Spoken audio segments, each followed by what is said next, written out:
ಸಾಧ್ಯತೆ ಎನ್ನುವ ಸಂವಾದ ಸಾಧ್ಯತೆಯನ್ನು ನಾನು ಗುರುತಿಸ್ತಾ ಇದ್ದೇನೆ. ಅದರಂತೆ ಮಧ್ವಾಚಾರ್ಯರು ಹಾಡಿದಾಗ ಸಭೆಯಲ್ಲಿ ಕೂತವರೆಲ್ಲ ಆಳವಾದ ನಿದ್ದೆ ಅಲ್ಲ, ಕೋಮಾ ಸ್ಟೇಜ್ ಆ ಲೆವೆಲ್ಗೆ ಹೋದ್ರು.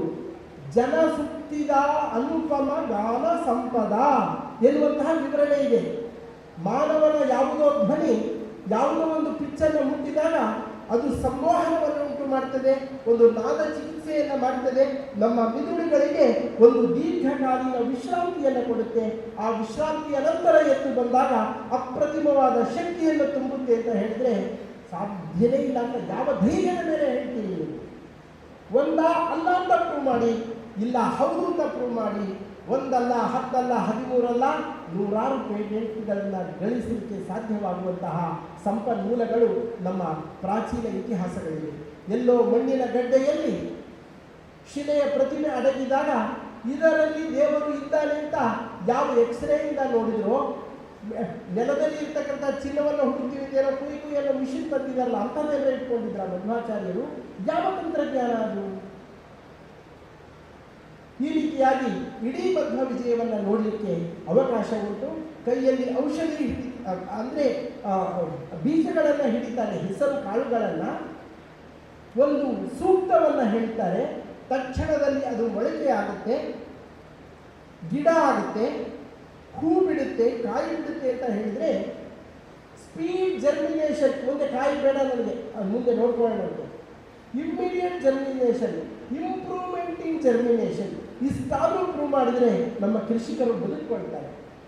ಅಂತಹ ವಿಚಿತ್ರ ಘಟನೆಗಳನ್ನು ತೋರಿಸಿದ ಮಧ್ವರ ಪರಂಪರೆಯಲ್ಲಿ ಬಂದವರೇ ಭಾವಿ ಮಧ್ವರಾದ ಶ್ರೀ ವಾದಿರಾಜ ಸಾರ್ವಭೌಮರು. ಅವರ ಪೇಟೆಂಟ್ ಎಂಥದ್ದು ಅಂತಂದರೆ, ಅವರೇ ಅಭಿಮಂತ್ರಿಸಿಕೊಟ್ಟ ಬೀಜ ಮಟ್ಟುಗುಳ್ಳ ಆಗಿದೆ.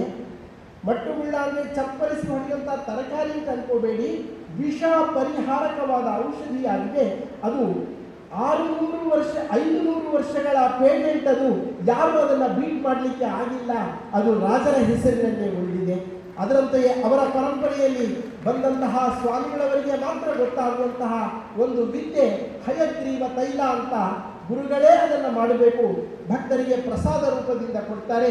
ಅದು ಕೂಡ ವಾದಿರಾಜ ಮಠದ ಪೇಟೆಂಟೇ ಆಗಿದೆ. ಇದರಂತೆಯೇ ನಾನು ಈ ಹೊತ್ತು ಎಲ್ಲಿ ಮಾತಾಡ್ತಾ ಇದ್ದೇನೆ ಎನ್ನುವ ಸಂಪೂರ್ಣ ಎಚ್ಚರಿಕೆ ನನಗಿದೆ.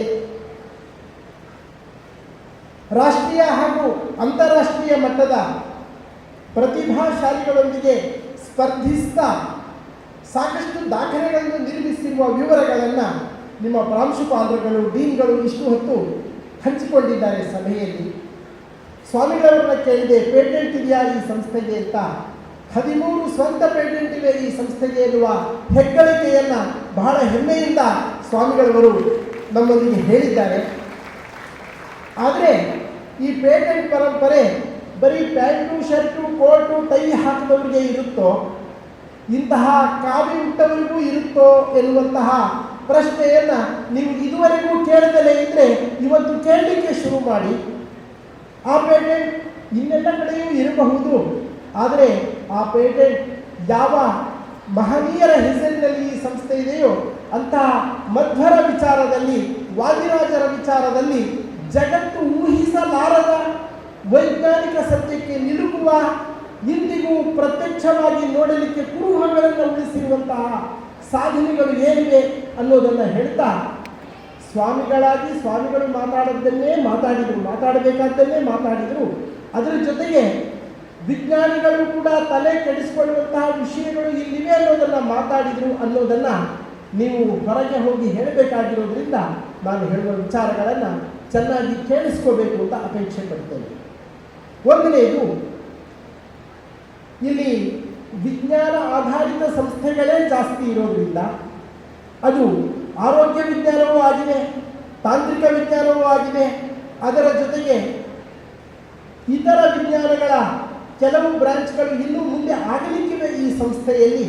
ಹೀಗಾಗಿ ನಾನು ಯಾರೋ ನಿಮ್ಮ ಒಬ್ಬರ ಇಬ್ಬರ ಮುಖ ನೋಡಿ ಮಾತಾಡೋದಿಲ್ಲ. ಒಟ್ಟಾರೆ ಮಧ್ವರ ವಾದಿರಾಜರ ಸಾಧನೆಗಳಲ್ಲಿ ಕಂಡುಬರುವಂತಹ ವೈಜ್ಞಾನಿಕ ಅಂಶಗಳು, ಅದರ ಪ್ರಯೋಜನವನ್ನು ಮುಂದಿನ ತಲೆಮಾರಿಗೆ ಪಡೆಯುವ ಸಾಧ್ಯತೆಗಳು ಉಂಟಾ ಎನ್ನುವ ಸಮಸ್ಯೀಕರಣವನ್ನು ಪ್ರಾಬ್ಲಮೈಸೇಷನ್ ನಾನು ಮಾಡಿ ಮುಂದೆ ಇಡ್ತೇನೆ. ನಿಮಗೆ ಏನಾದರೂ ಅವಕಾಶಗಳು ಸಿಕ್ಕರೆ ಅದರ ಮೇಲೆ ರಿಸರ್ಚ್ ಮಾಡಬಹುದು. ಆ ಹಿರಿಯರ ಕನಸುಗಳನ್ನು ನಾವು ನನಸು ಮಾಡಲಿಕ್ಕೆ ಮುಕ್ತ ಅವಕಾಶಗಳು ಇವೆ. ಇನ್ನು 16 ವರ್ಷಗಳ ಕಾಲ ಇಷ್ಟೂ ಜನರ ಮೆದುಳಿಗೆ ಕೆಲಸ ಕೊಡುವಂತಹ ಒಂದಿಷ್ಟು ಸ್ಫೋಟಕ ಮಾಹಿತಿಗಳು ನಮ್ಮಲ್ಲಿ ಇನ್ನೂ ಕಾದು ಕೂತಿವೆ ಸಾಹಸಿಗಳಿಗಾಗಿ ಎನ್ನುವುದನ್ನು ನಾನು ಗುರುತಿಸಿಕೊಂಡಿದ್ದೇನೆ.